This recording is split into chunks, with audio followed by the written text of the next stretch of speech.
Well, let's cross on the programme then to central Paris, to the protests where France 24's senior reporter Catherine Norris Trent is standing by. Catherine, give us a sense as to what the atmosphere is like there right now. Right now, thousands and thousands of people, Nadia, are marching through the east of Paris.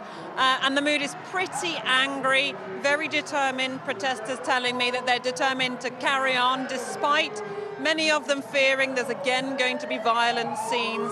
One person I spoke to said, I'm sure lots of us are going to be arrested. I'm sure there's going to be a police crackdown. And he was angered by the scenes that came out of Paris last Thursday when those pictures went round the world of really fierce clashes, really, with French riot police.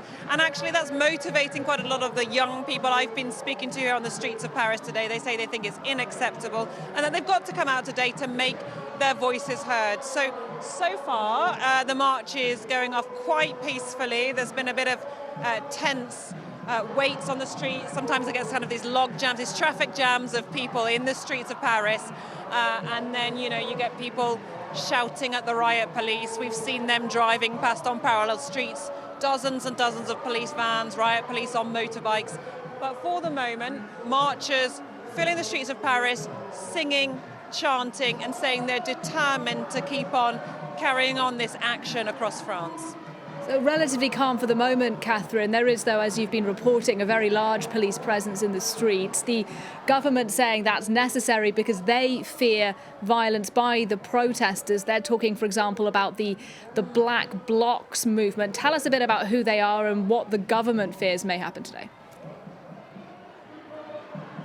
Yeah, this is what the French government is saying, the Interior Ministry, saying that they fear that up to 1,000 what they call radical elements could join today's protest. So these Black Blocs, ultra-radical protesters who they say could be coming from France or overseas. Over the weekend there was a big environmental protest movements about these man-made reservoirs in western France. And there were very, very fierce clashes with the police there. Lots of people injured. Some of those protesters very severely injured. Police officers injured too. Police vans set on fire. And so the French authorities have been saying that they could fear some of those people coming onto the streets of major cities, including Paris today. And even last week they said that protesters were coming out. The Interior Minister said that some protesters were coming out, rioters were coming out with the aim of killing police officers.